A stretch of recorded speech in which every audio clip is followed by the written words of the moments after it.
municipales 2020, bonjour. Aujourd'hui, je suis avec Jean Petro. Bonjour. Monsieur.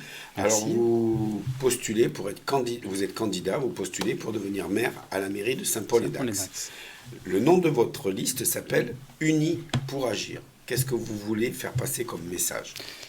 Eh bien, une liste d'union. J'ai réussi à réunir autour de moi des candidats de toute sensibilité politique, quelle qu'elle soit.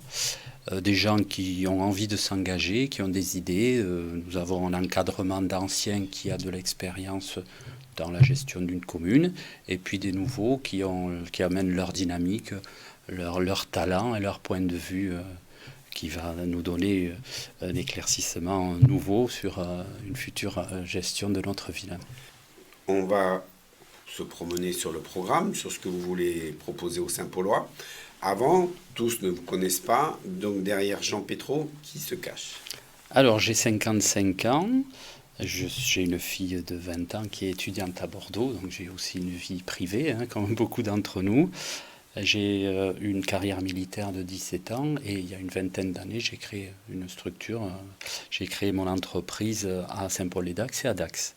Je suis originaire du pays d'Orthe, j'ai été maire de mon village d'origine pendant 15 ans et j'ai été engagé, j'ai assumé un mandat de conseiller départemental, conseiller général à l'époque, j'ai fait partie des derniers. Donc conseil général des Landes. Donc, j'ai une expérience politique d'une quinzaine d'années. Je connais quelque peu les rouages de nos institutions. Je me suis engagé en politique par conviction il y a une quinzaine d'années. J'avais envie de me mettre au service des citoyens, de ma commune et puis de mon territoire. Alors, je vais vous poser une question un peu, c'est que vous êtes maire sortant sur une autre commune. Qu'est-ce qui vous a incité justement à ne pas continuer ce mandat-là, si on peut dire, et aller sur une autre commune?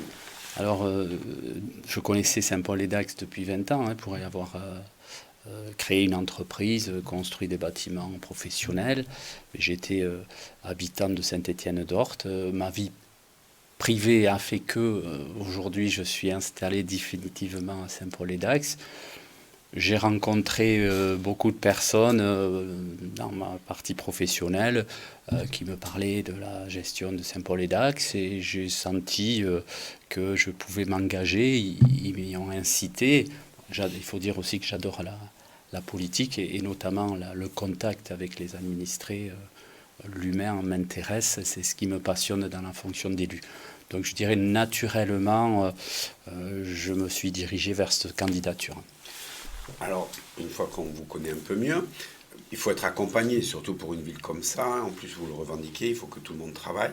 Comment vous avez construit votre liste? Quelles sont les particularités ou les choix que vous avez faits? Alors tout d'abord, nous avons commencé à nous réunir il y a bientôt un an, au mois d'avril dernier. Nous avons commencé à nous réunir, constituer un noyau de liste. Bien sûr, je l'ai fait avec mon entourage.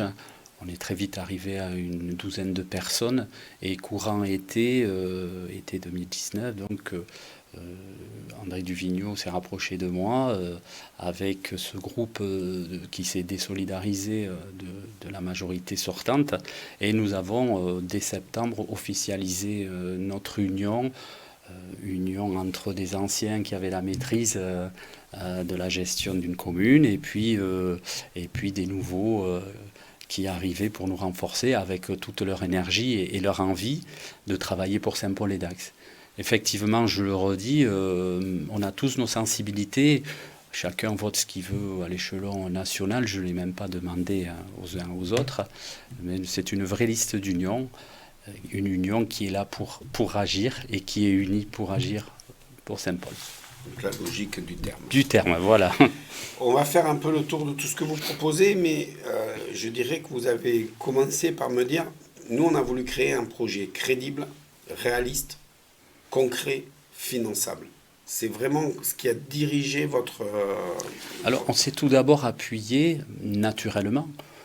Comme lorsqu'on débute une campagne électorale, on s'appuie sur un constat de la majorité sortante. On fait le bilan du mandat de la maire sortante et effectivement, on a relevé quelques dysfonctionnements, des choix d'investissement qui n'était pas toujours judicieux. Donc forcément, ce bilan, on a pointé du doigt tous ces petits soucis et ces dysfonctionnements. Et de là découle un programme. On s'est appuyé sur un bilan pour créer notre programme. On avait plein d'idées, même avant d'avoir créé le bilan, bien sûr.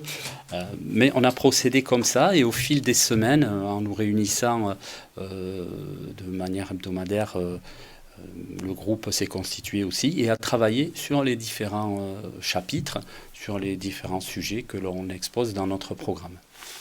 Alors, on va faire le tour de tous ces projets, mais avant, je dirais, la première des choses que vous voulez mettre en place, c'est l'investissement du citoyen. Vous voulez que le citoyen participe concrètement à la vie de tous les jours. Donc là, vous allez mettre, si vous êtes élu, quelques petits programmes comme un comité citoyen. Effectivement, bon, c'est à l'ordre du jour. Beaucoup de programmes, dans beaucoup d'autres programmes, on retrouve effectivement cette participation citoyenne. Je suis pour la participation citoyenne de tout âge. On a l'intention de créer un conseil municipal des jeunes, des ados, un conseil des sages qui sera un groupe de citoyens qui participeront à l'élaboration de certains projets dans des quartiers. Tout ça doit être cloisonné et encadré et bien organisé, avec pourquoi pas des budgets alloués pour une année sur un projet, tel ou tel projet. Ça peut être une maison de quartier dans un quartier, ça peut être des aménagements sportifs. Voilà, ils auront des missions ou des projets à définir dans l'année et on peut leur attribuer un budget. Mais ça sera cadré, entouré bien sûr par les élus. Mais ce qui est intéressant, c'est que ces citoyens-là nous feront remonter aussi du terrain les besoins, les dysfonctionnements, parce qu'il y en a, rien n'est parfait. Et donc on sera à l'écoute de ces gens-là. Il me semble intéressant d'avoir ce lien avec le terrain. Même si je suis un élu de terrain et qui aime le contact, il faut, plus on a de contact, mieux c'est. Alors on comprend bien que ce n'est pas vous qui irez vers eux, c'est eux qui pourront vous solliciter. Ça marchera dans l'autre sens. Alors bien sûr, on n'a pas encore tout à fait défini le mode de fonctionnement, le nombre de personnes qui vont constituer ce conseil.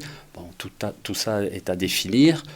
On verra, il faudra des représentants de chaque quartier, bien sûr, des jeunes, des moins jeunes. Il faudra que ce soit représentatif de notre population.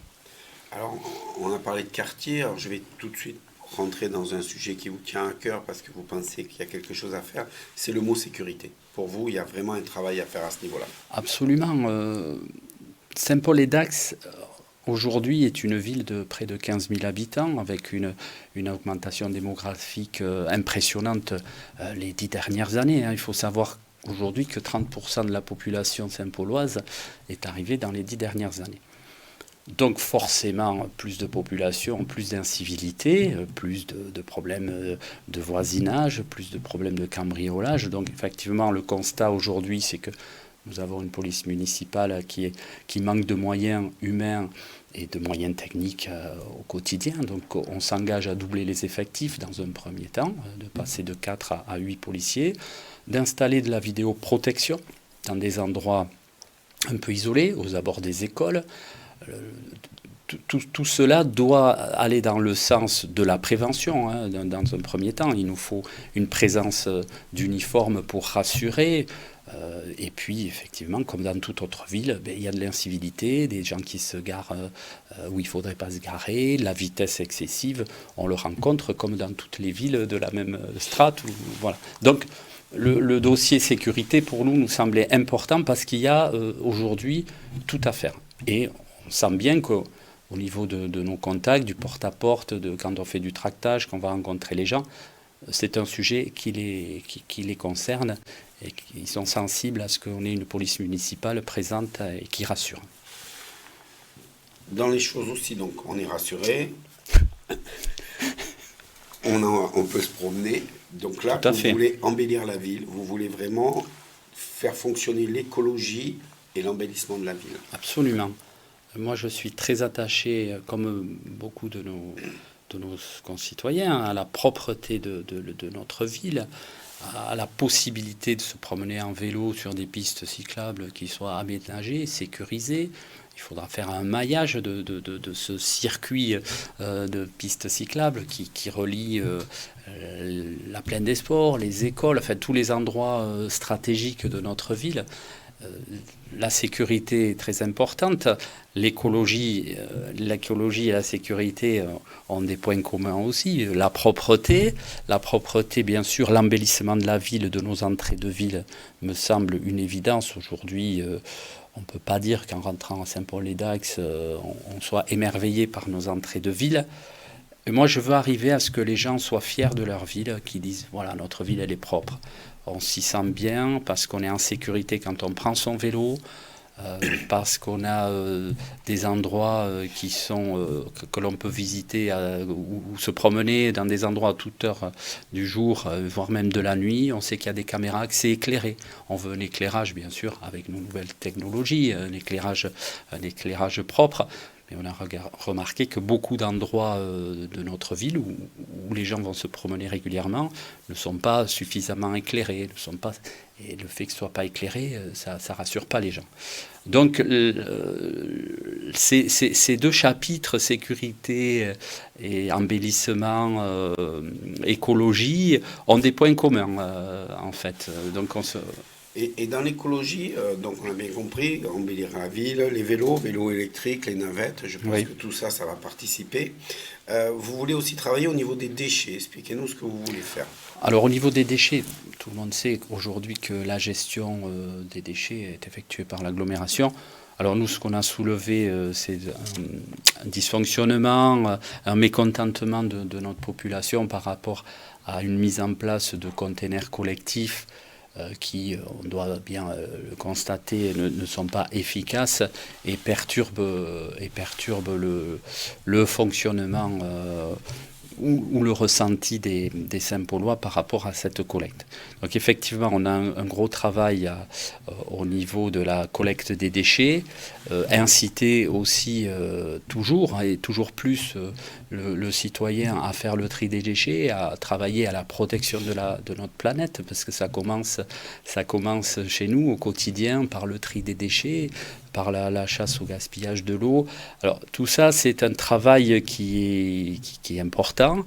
C'est un travail qui sera concentré au niveau de l'agglomération, puisqu'elle a cette compétence. Mais nous sommes des élus qui allons siéger à l'agglomération, donc ça nous concerne directement.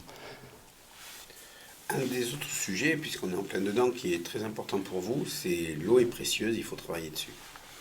Alors l'eau est précieuse, donc effectivement on a beaucoup évoqué le transfert de la gestion de l'eau vers le SIDEC, hein, qui est pour moi une erreur de ne pas avoir su garder une richesse naturelle à l'échelon local. Bien sûr, la loi NOTRe nous imposait de faire un transfert vers un échelon supérieur.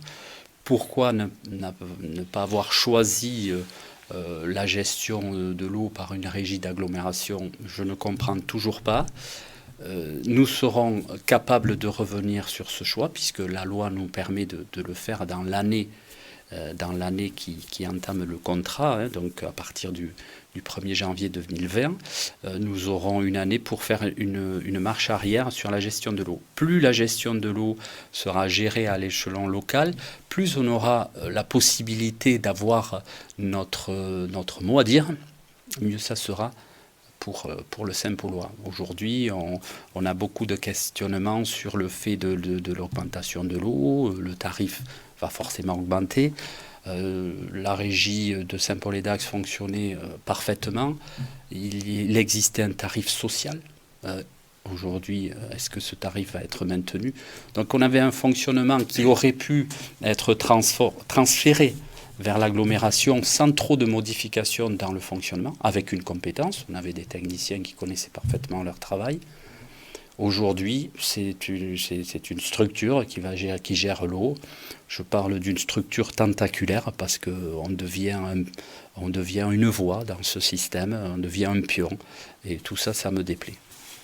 Alors, Comme vous avez dit, le prix de l'eau, parce qu'il était social au niveau de Saint-Paul-et-Dax. Pour certaines personnes, oui. Pour certaines personnes. Donc on rentre dans la solidarité. Et là aussi, vous voulez continuer ce travail de solidarité.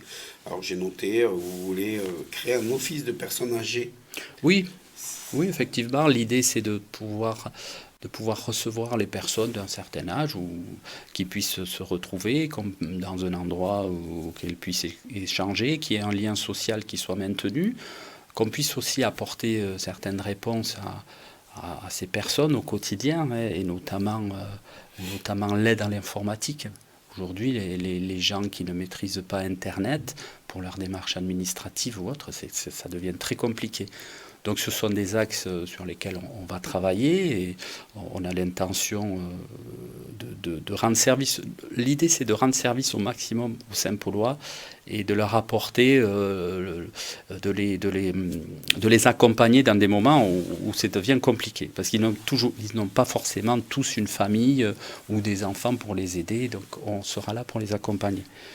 On veut faciliter dans le milieu social l'accès à la propriété en pensant à la création d'un lotissement communal qui permettra d'avoir des tarifs du foncier maîtrisés. Et surtout, au niveau social, répondre à une pénurie de médecins, il faudra qu'on trouve des solutions. Voilà, vous allez peut-être y arriver. J'allais y arriver au niveau de la santé, il y a vraiment un travail, on reste dans la solidarité, nous permettez de rebondir sur la santé. Avant d'attaquer les médecins, où il y a une vraie pénurie, oui. Vous voulez aussi, il y a une mutuelle aujourd'hui, vous voulez la rendre, j'allais dire, plus agressive, encore mieux pour les gens. Voilà, plus attractive. On veut travailler cet axe-là pour que la majorité le maximum de Saint-Paulois, je dirais, le maximum soit couvert correctement, donc des prix abordables et puis des couvertures plus intéressantes. Donc là, ça fera partie de négociations, mais c'est un axe qu'on veut aussi travailler, bien sûr. Pénurie de médecins, là il faut que vous voulez alerter, attention, on va avoir un problème de médecins. Là tout le monde en est conscient, pour avoir un rendez-vous ça devient compliqué, voilà, tout le monde en est conscient et c'est une évidence. Donc il faut travailler à rechercher des médecins qui seraient capables d'être intéressés de s'installer sur Saint-Paul-et-Dax. Alors des locaux, on a tout ce qu'il faut, parce qu'on a un petit peu sondé les propriétaires qui avaient des locaux à louer pour accueillir des professions médicales. Donc des locaux, on en a, vacants, vides. Mais par contre, il faudra s'attacher à aller chercher les médecins et pourquoi pas à l'étranger aussi. Aujourd'hui, on rencontre des médecins portugais, espagnols, pourquoi pas aller chercher. Et là, il nous faudra nous rapprocher de cabinets de recrutement. Ça existe, on va chercher les médecins. Mais on a ce devoir aussi de pouvoir répondre à cette carence, parce que là, ça devient compliqué. Donc là, on arrive dans le sport santé, vous voulez développer, et la maison pour tous. Qu'est-ce que vous entendez par une maison pour tous? Alors, on veut développer tout ce qui peut rendre, tout ce qui rend attractif aujourd'hui Saint-Paul-et-Dax. On veut s'appuyer dessus et on veut développer tout ce qui est bien sûr le réseau associatif, le réseau sportif. On est riche d'associations et d'associations sportives, de tout engagement. Donc on veut les aider encore plus. Il y a des associations qui souffrent par manque de moyens, par manque d'installation. Donc c'est vrai qu'on s'attache à vouloir développer et accompagner au maximum tout ce qui peut rendre attractif et occuper les gens, occuper notre jeunesse. C'est un devoir que d'occuper notre jeunesse. Voir une jeunesse qui est en errance toute la journée, ça ne me convient pas. Donc effectivement, notre programme s'attachera à soutenir le milieu associatif et sportif. J'ai vu dans votre programme un espace jeune de 11 à 17 ans. Vous pensez que là, il manque un créneau porteur? Toujours dans le même discours, je pense qu'il faut que cette jeunesse soit canalisée, occupée, encadrée. Et notre ville grossit, grandit par sa population. Donc il y a de la jeunesse et tant mieux. C'est une richesse que d'avoir de la jeunesse. Mais il faut l'accompagner. La canaliser, lui apprendre le bien vivre et puis qu'elle soit canalisée parce qu'une jeunesse à néance, c'est pas ce n'est que du négatif. Donc là, on a fait, alors on pourrait encore parler, vous voulez faire une salle de spectacle, vous voulez faire un guichet unique, mais alors, on arrive à effectivement. la fin du temps, donc on va aller vite. Oui, Allez-y. effectivement, un projet qui nous tiendra à cœur, c'est le projet d'une salle de spectacle, une salle de concert, une salle qui ait une capacité importante pour recevoir des manifestations culturelles. Ça se fera bien sûr à l'échelon de l'agglo, forcément, parce que 60 000 habitants, aujourd'hui, on s'en approche, il n'y a pas de salle de concert, bon, il y a une demande. Ensuite, vous m'aviez posé... Du guichet unique. Alors le guichet unique, l'agglo, bon justement. voilà, on termine sur le guichet unique. Alors le guichet unique, c'est une maison de service au public, hein. On parle beaucoup du label France Service, Maison France Service, donc qui est une démarche souhaitée par le gouvernement avec une installation d'un guichet unique dans chaque canton. Donc cette idée-là permettrait de redynamiser notre centre-ville. Alors, qu'est-ce qu'un guichet unique? C'est un ensemble de prestataires, d'administrations ou de services de la mairie qui sont réunis dans un même lieu et qui apportent les réponses aux questions des administrés. Donc ça, c'est un projet fort intéressant dans le cadre du service à la population, mais qui va apporter une nouvelle dynamique à notre centre-ville. Alors, on va finir par un sujet, vous avez prononcé plusieurs fois le terme, ça se fait au niveau de l'agglo, ça se fait au niveau du territoire, là vous venez de parler de canton. Donc, quel regard vous portez sur l'agglo et comment vous allez travailler avec l'agglo? Alors, l'agglomération, c'est une force financière, c'est une puissance excellente quand elle est gérée de manière intelligente. Je pense qu'il faut déjà que l'agglomération, je vais parler de l'agglomération d'Aquoise, puisque je connais un petit peu, il faut que chaque ville ou village respecte son voisin et qu'il y ait un travail commun, au-delà des clivages politiques, au-delà des égos. Si on veut mettre en place de grands projets ou faire fonctionner des services au quotidien, l'agglo aujourd'hui est incontournable.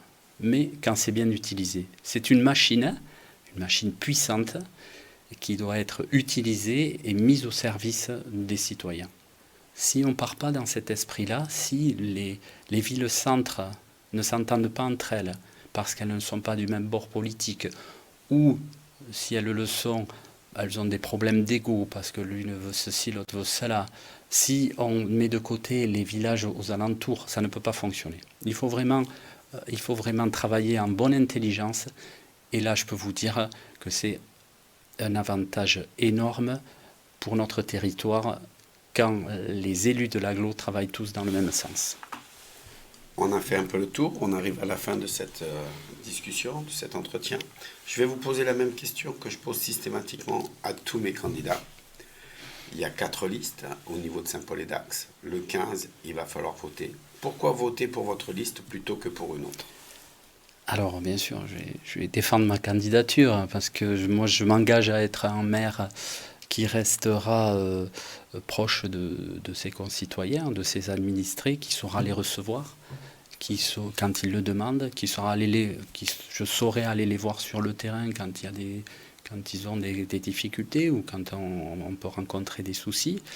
Nous sommes convaincus que notre ville a besoin d'une alternance aujourd'hui parce que pour donner une nouvelle dynamique et de nouvelles idées, après 75 ans de même gestion, de même sensibilité, une alternance apporterait de nouvelles idées, une nouvelle dynamique, une alternance avec, je l'ai déjà dit, de l'expérience des élus et la vision des jeunes et leur dynamisme et leur envie de faire. J'ai rassemblé autour de moi une équipe de diverses sensibilités, donc tout ça c'est riche, une équipe riche qui a su s'entendre sur les projets en ayant des sensibilités formidables. Je trouve que c'est un atout fort. Beaucoup parlent d'union, moi j'en ai parlé, je l'ai fait, je l'ai fait. Saint-Paul-et-Dax est riche de ses atouts, sa situation, son développement économique, son environnement naturel. Donc tout ça, on saura l'exploiter en ayant en tête de rendre service au quotidien aux Saint-Paulois et d'améliorer le bien vivre à Saint-Paul. Donc voilà, je vous invite à voter pour la liste Unis pour agir. Merci beaucoup. Merci. C'était Jean Pétraud, Unis pour agir. Maintenant, c'est à vous de choisir.